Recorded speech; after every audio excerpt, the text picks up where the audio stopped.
मैया, आज सूरज केने से निकल बड़े हो? तू लगे जगह करेल बड़ू, चला जाई जैसे। अम्मा जी, माफ कर दी, माफ कर दी, हमने के माफ कर दी अम्मा जी। हाँ अम्मा जी, हमने के बहुत बड़ा कपटी बानी, हमने से बहुत बड़ गलती हो गई अम्मा जी। अम्मा जी, हमारे से बहुत बड़ा गलती हो गई। तांत्रिक बुला के रउआ लोग पे टोना टोटका करौली, हमने के माफ कर दी अम्मा जी। हमारे से बहुत बड़ गलती हो गई अम्मा जी। हम अपना भाई के बोलौले रानी, रउआ सबके मारे खातिर माफ कर दी ना। वाह रे वाह, जब मन करो तब हमार बेइज्जती करो लोग, मारा लोग, पीटा लोग, और बाद मुंह उठा के आजा लोग माफी मांगे खातिर, और हम माफ कर दी। अरे तुम लोग जैसन थेथर केहू ना होई, चला जाए जैसे। ना अम्मा जी, माफ कर दी, हमने दोबारा ना कर अम्मा जी। ए छटको समझावा ना अम्मा जी के तानी। अम्मा जी, ये लोग खुद से चल के आयल बाड़ी माफी मांगे खातिर, और वैसे भी कहल जाला ना कि अगर सुबह का भूला सांझी के वापस आ जाए तो ओकरा के भूला ना कहल जाला। माफ कर देना। अरे दुल्हन, तू नहीं खुजानत, इस सब ना एकदम विश्वास करे लायक नहीं खे, इस सब के सब कपटी है सन। हाँ तो ठीक बा ना अम्मा जी, अगर ये छल कपट करी हैं तो माता रानी इनकर हिसाब करी हैं। अगर ये लोग अच्छा करी हैं तो ये लोग इनके साथ अच्छा होई, बुरा करी हैं तो बुरा होई। लेकिन रहुआ तो माफ कर दी ना। ए माई, माफ कर देना। अब फिर से ना हुई, माफ कर दी अम्मा, गलती हो गई। माफ कर दी ना अम्मा जी, आपकी बेर माफ कर दी, अब गलती ना हुई। कर दी ना माफ।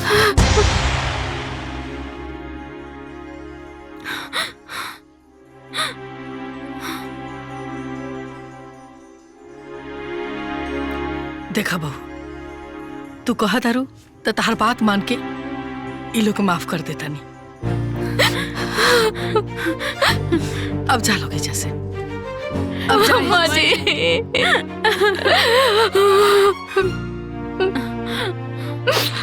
अम्मा जी, रउआ माफ कर देनी, दिल के बहुत सुकून मिलल। अब आराम से रहब जा। प्रणाम अम्मा जी।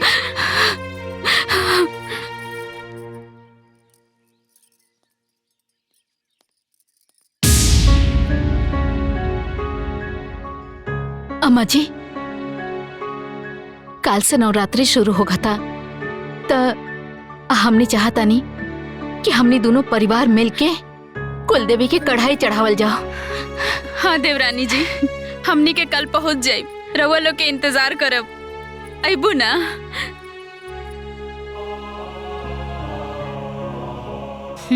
ठीक बा।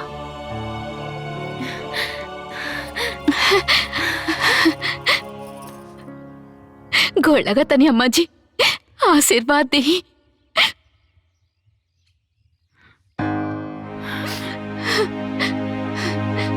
अब दिल हल्का हो गई, अब चैन से सुतब। आइया जरूर। ए छोटको, तू हो आइया। हाँ ठीक बा अम्मा जी, प्रणाम।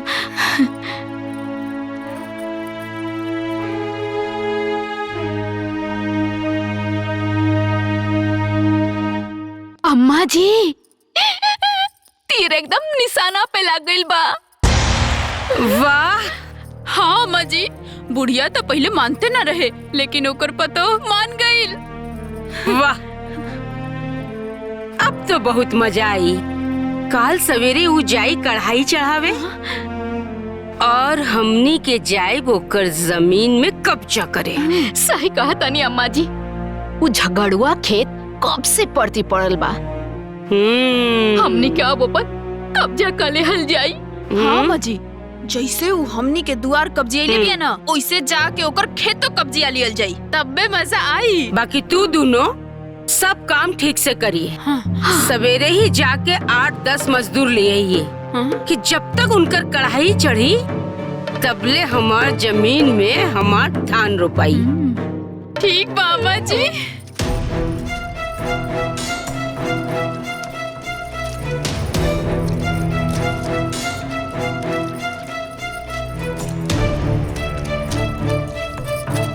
अरे जल्दी जल्दी हाथ चलावा लोग, 1 घंटा में वो खेत रोपे के बा। हाँ अम्मा जी, जल्दी जल्दी करत पानी।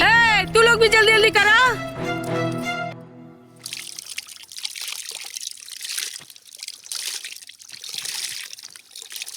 अम्मा जी हाँ ये जगह एकदम ठीक बा।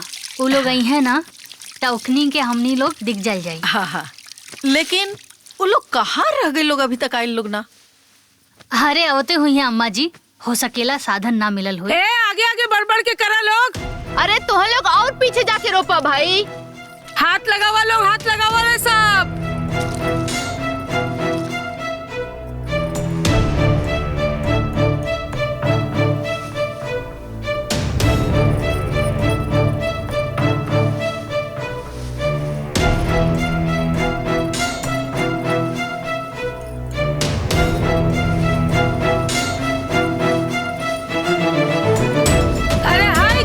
खेत तो रोपा गई, खेतवा में तो पानी ना पड़ल, अब ले रोपाई कैसे?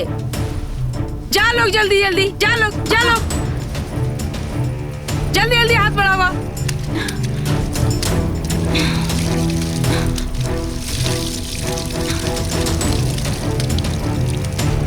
अरे अरे उधर पानी करना, उधर जो ना।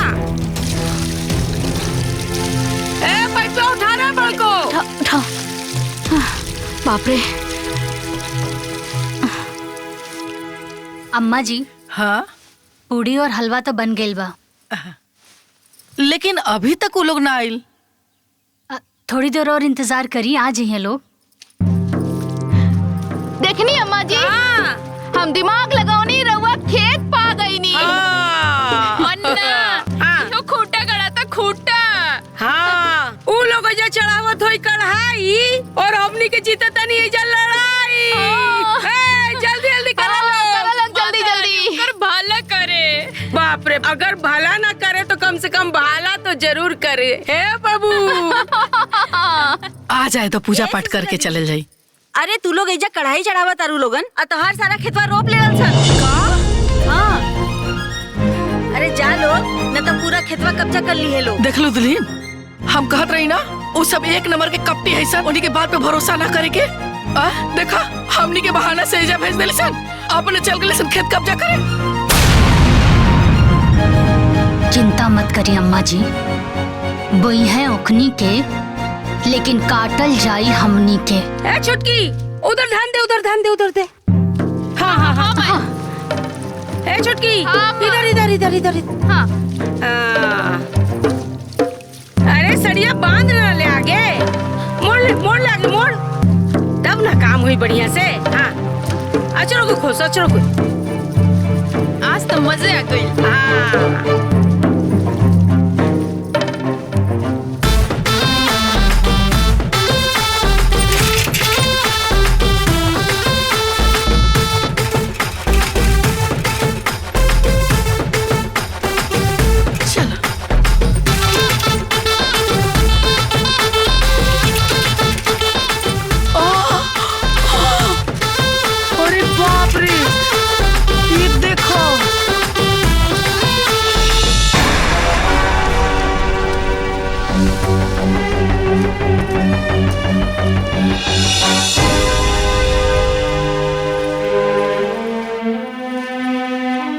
अम्मा जी रवा चुप रहिया, कुछ मत बोलिया। आज देखिया कि कैसे हम इकनी के हम खंबा उखाड़ा तानी। अरे जल्दी करा लोग, जल्दी। अरे का हो? का होता?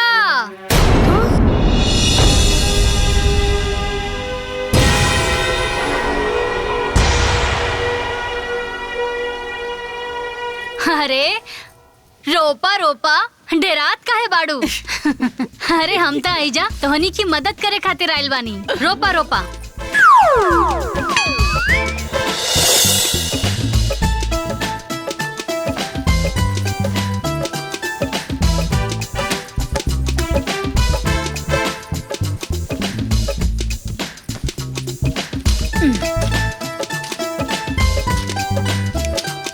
डेरात काहे बाड़ू?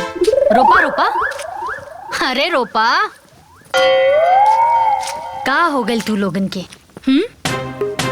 अरे अब देखा तू लोग आइलू, हमरा के समझाइलू, हम समझ गई नी। अब परिवार के बात बा, सब के हुए एक साथ बा, पूजा पाठ माता रानी आ कढ़ैया हम जाके ना मंदिर में कढ़ैया करके आ गए नी। आपन हिस्सा चढ़ौनी हम आ तू लोग इनके हिस्सा भी चढ़ौनी। अब हम मैया आयल बानी तो देखा तनी तू लोग रुपाई करत आड़ू। घर परिवार के बात बा अकेले कैसे करबू, यही से मदद करे खातिर आ गई नी। हाँ अब हम रुपयो करब और साथ में गीत भी गायब।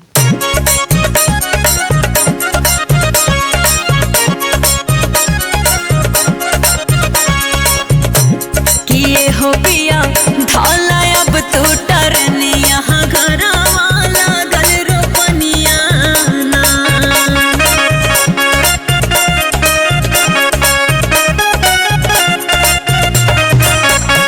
कि पनिया लहर सगरो सेवनिया घरवा लागल रोपनिया ना।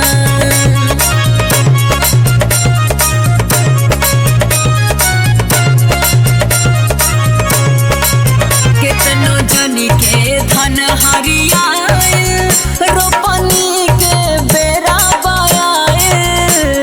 झुरुरा झुरुरा पुरवैया लहरे पेड़वा के पतैया। के सब ही करत बावे के सनिया घरवा लागल रोपनिया ना।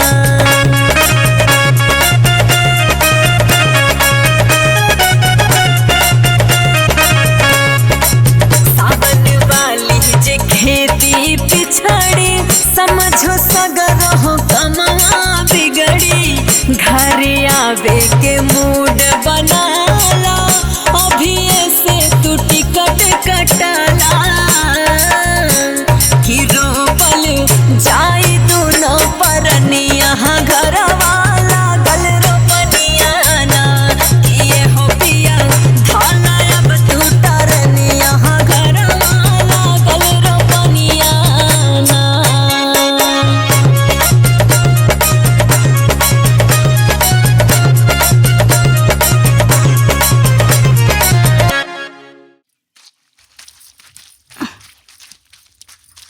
अरे बापू हो गइल सब। बढ़िया हो गई। अरे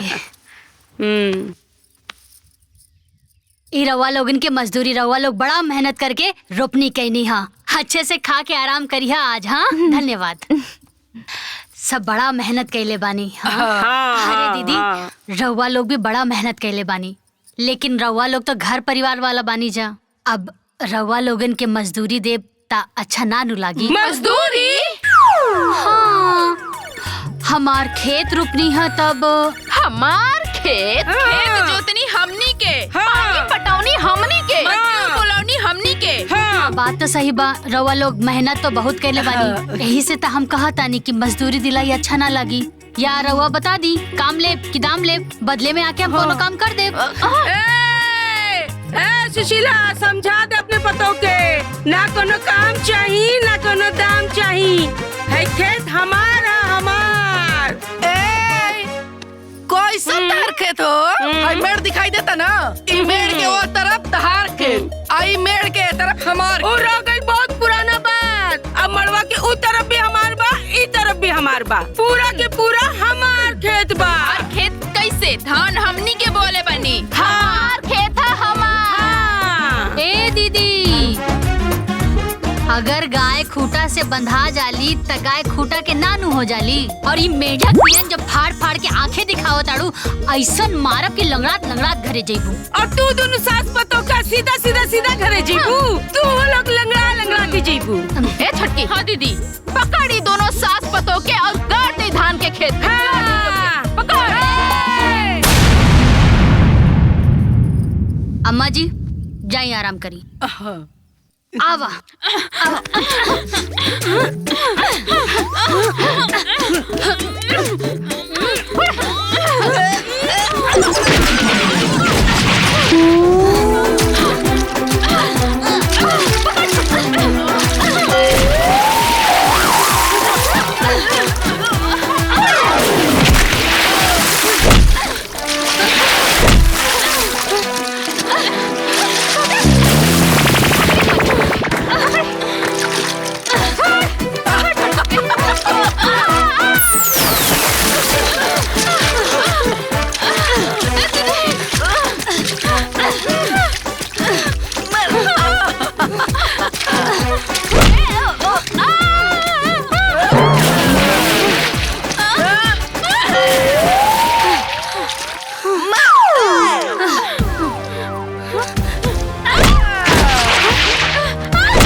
ए छटको। हाँ दीदी। अम्मा जी अभी ले सुतल बड़ी भाई, देखा उनके जगावा।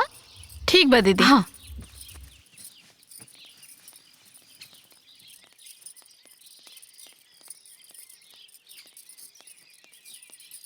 अम्मा, ए अम्मा, अम्मा, अम्मा, अरे उठी ना, सबेर हो गल बा, कबले सुतब।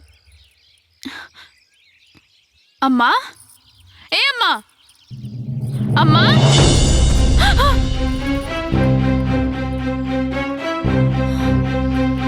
ए दीदी, दीदी हाँ,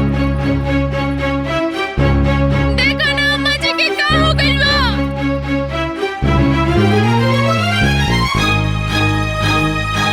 का भइल चटपा? देखो अम्मा जी के का हो गइल बा। अम्मा जी, अम्मा जी, अम्मा जी, अम्मा जी, ए छटकी, अम्मा जी हमने के छोड़ के चल गईली। अम्मा जी, अम्मा जी, अम्मा जी का हो गया जी? छटको, अम्मा जी छोड़ के चल गई अम्मा जी, अम्मा जी, अम्मा जी, अम्मा जी, अम्मा जी। का हो गई हो? हाय देखो देखो, आय दादा, चलो चलो। हाँ अरे आओ आओ आओ, देखो का भाई भाई, चलो चलो चलो। का भाई लो। अम्मा जी, लड़की क्या हो गई? अम्मा जी, ना जा सकिला अम्मा जी। का भाई? अम्मा जी हमें के छोड़ के चल गईली। मर गईली। लागत है राधे से आपके फोन करके दुबई से बुलाए के पड़ी। अरे बहू कहाँ जाता रू, मत जा। अरे जाई दी ना अम्मा जी, ऐसा टाइम पे रोकल ना जाला, बल्कि रउआ भी चली। हाँ माई चली। हाँ चल। हाँ चलो। बुलाए के पड़ी। ये चुड़ैलिया खैलसिया अम्मा जी के, ये चुड़ैलिया काले ही हमरे अम्मा जी के मार मार के लता चुप हो जा, चुप हो जा। हमरे अम्मा जी के। अम्मा जी, अम्मा जी, अम्मा जी, अम्मा जी, अम्मा जी। अरे चुप नौटंकी, अम्मा जी मरल नहीं की, बल्कि बेहोश बाड़ी। बेहोश जल्दी से इनकरा के अस्पताल लेके चली। जल्दी करी, जल्दी करी। चले चलो चलो उठाई। बड़की भाई उठाओ। जल्दी लेके चल, चल चल यार। संभल के।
कैसन बड़ी हमार अम्मा जी? देखी, हाइपर टेंशन के वजह से उनका शुगर लेवल बहुत ज्यादा बढ़ गई रहल, जेकरा वजह से उनका दोनों किडनी खराब हो गई बा।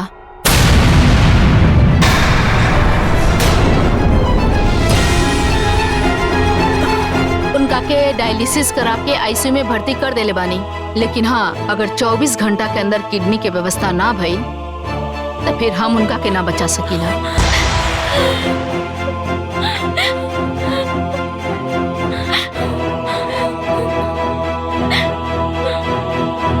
फिलहाल अभी मरीज होश में बा, रउआ लोग मिल सकता नहीं।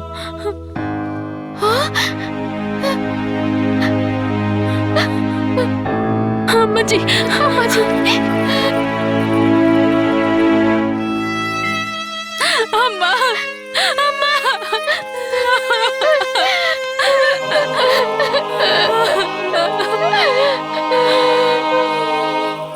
अम्मा जी,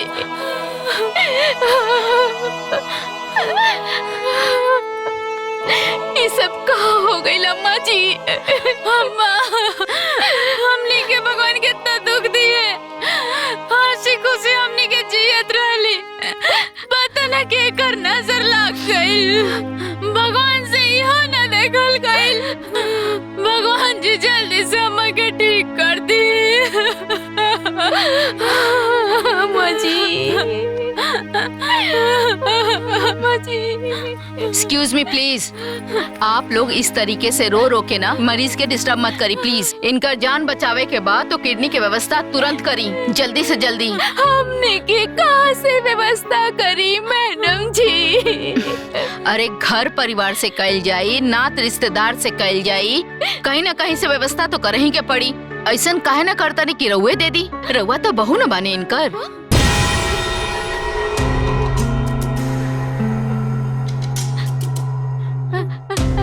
हम कैसे दे दी मैडम जी? हमार तो दोनों किडनी में पथरी बा।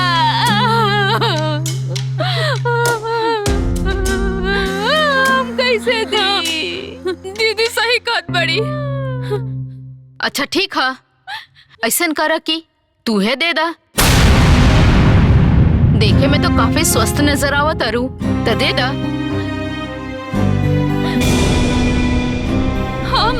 हाँ, हमार स्वास्थ्य ठीक ना बा, तबीयत खराब रहेला, कमजोरी भी बा, घबराहट भी हो रहल बा। आखिर ऐसे कैसे काम चली? कहीं ना कहीं से तो व्यवस्था करही के पड़ी। के दी किडनी इनका के? हम देव किडनी।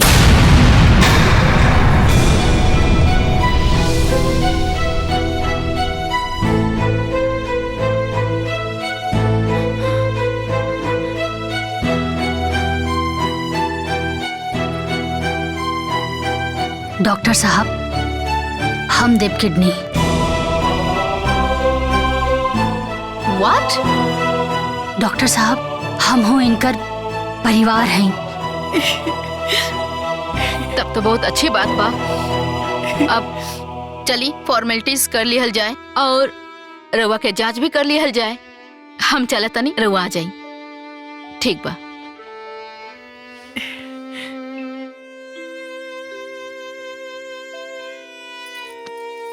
अम्मा जी, रउआ चिंता मत करी, हम रउआ के अपन किडनी देव, सब कुछ ठीक हो जाए।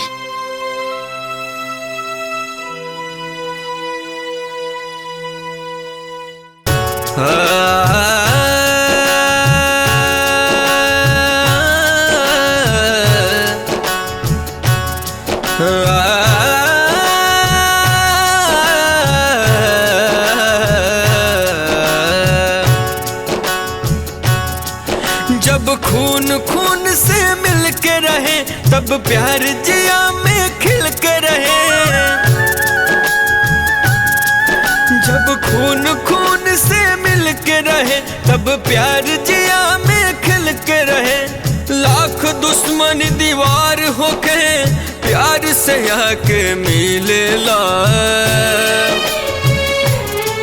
जब खून खून के खींचेला, तब दिल के बगीचा खिलेला। जब खून खून के खींचेला, तब दिल के बगीचा खिलेला।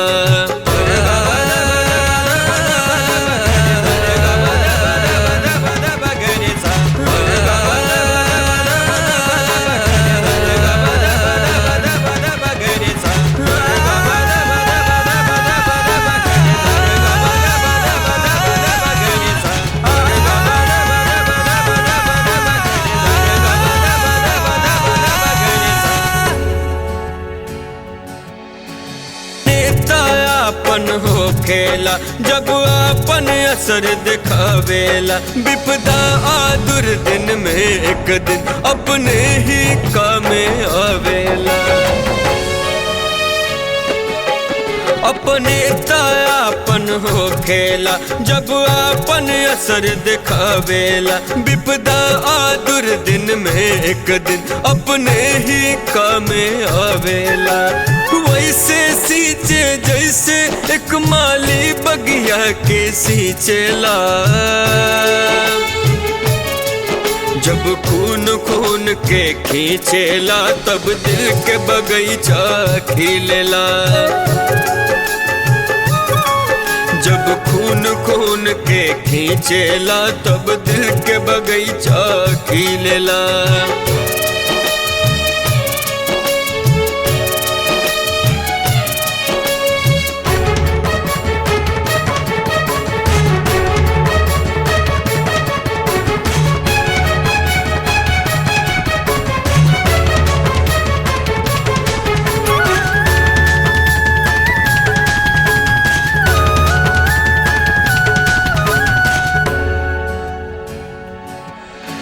प्रीत जपन पे जिया के अंदर भरम के पर्दा हट जाला।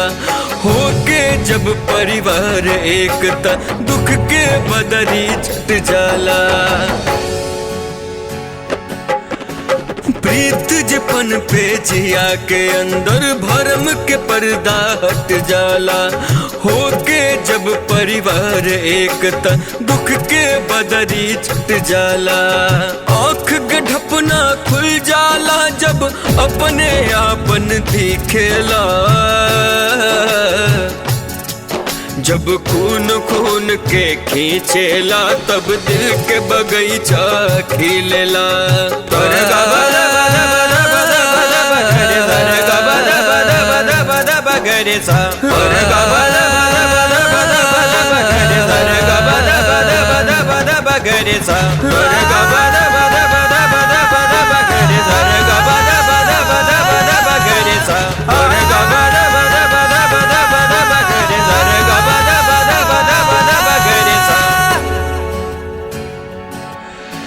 प्रीत जपन पे जिया के अंदर भरम के पर्दा हट जाला। होके जब परिवार एकता दुख के बदरी छट जाला। प्रीत जपन पे जिया के अंदर भरम के पर्दा हट जाला। होके जब परिवार एकता दुख के बदरी छट जाला। आँख गढ़पना खुल जाला जब अपने आपन दिखेला। जब खून खून के खींचेला तब दिल के बगीचा खिलेला। जब खून खून के खींचेला तब दिल के बगीचा खिलेला।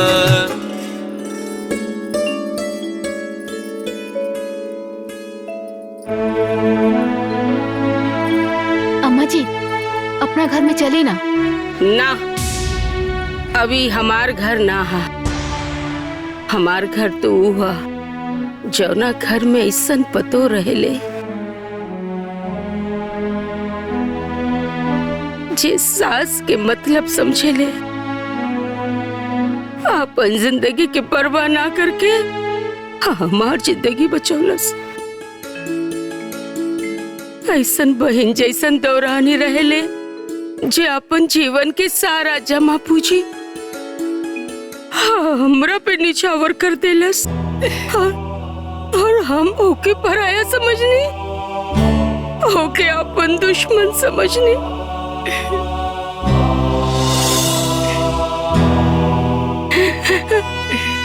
सुशीला बहन, आप हमरा के माफ कर दे, माफ कर दे, माफ कर दे हमरा के सुशीला, माफ कर दे सुशीला,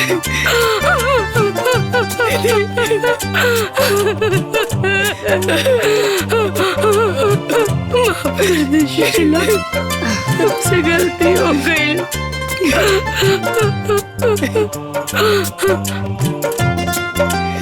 पगली तू कह रो तेरा तोरा घर में तो ऐसा चांद निछावर करे वाली पतो बिया।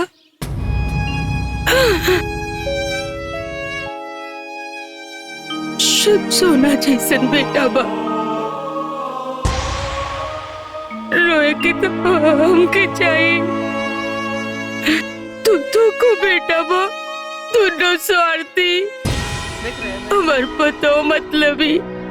ए सुशीला हम तोरे घरे रहल चाहता नहीं रहे देबे हमरा के बोल रहे देबे।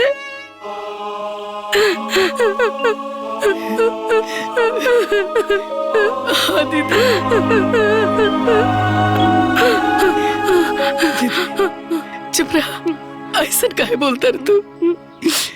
ये सब घर दुआर सब तारे है, तू ही घर के मालकिन है। लेकिन पता ना का गलती होगी रे कि तू हमने के पराया कर देले रहो। सुशीला हम अपन दोनों बहुवन के भड़कावे में आगल रहनी। वो लोग दोनों हमारे इतना कान भरलस कि हमार मन में जहर भर गई। बाकी तू माफ कर दे सुशीला, हमके अपन घर ले चल। हम आई। माफ कर दे। चलो अम्मा जी माफ कर दी अम्मा जी हमने की।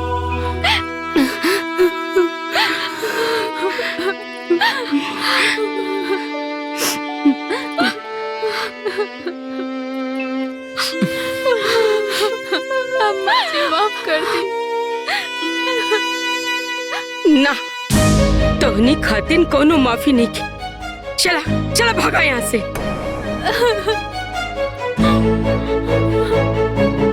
करे तोर तो दोनों किडनी में पथरी भइल रहे और तोरा की तो कमजोरी रहे, चक्कर देते रहे। अब का भइला? आज के बाद तू लोगन से हमार कोनो नाता रिश्ता नहीं के। कुछ कहा ना ये घर से लतौनी से। कैसन बात करता नहीं अम्मा जी? ऐसन काहे बोले नी? रिश्ता नाता तब भगवान जोड़ेलन, ओके हमनी तोड़ी ना अम्मा जी। जौन रिश्ता भगवान जोड़ेलन अगर ओके केहू तोड़ेला त जीवन भर ओके दुख ही मिलेला। लेकिन बहू तू देख लो ना कि ये लोग कैसे नाटक करत रहे। जाई दी ना अम्मा जी, समझ में आ गेल ना। हाँ अम्मा जी हम डरा गए रहनी, हमके माफ कर दी अम्मा जी। हाँ अम्मा जी मोती काम न कैलक, हमने के माफ कर दी अम्मा जी।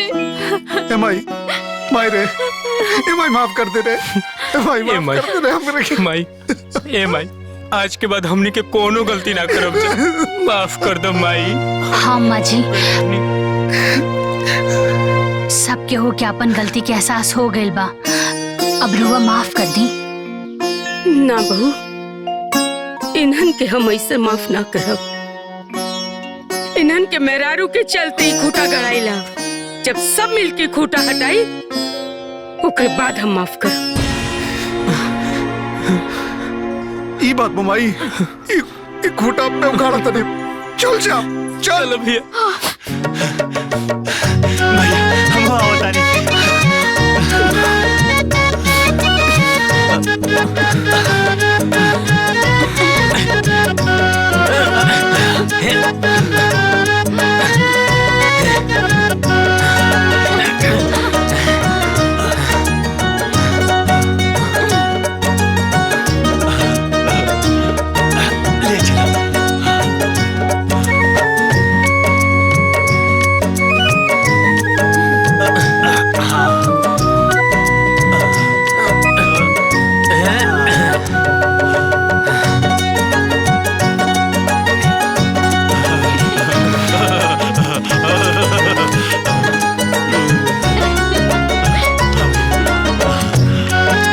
परिवार साथ होला तो हर मुश्किल आसान हो जाली। काहे से कि घर एगो मंदिर समान होला जहाँ प्यार और सम्मान निवास करेला। यही से कहल जाला कि सब केहू के मिलजुल के रहे के चाही। काहे से परिवार की खुशी से बढ़कर कोनो खुशी ना होला। सही कहली ना, हमने मिलकर रह जाए। हाँ भैया।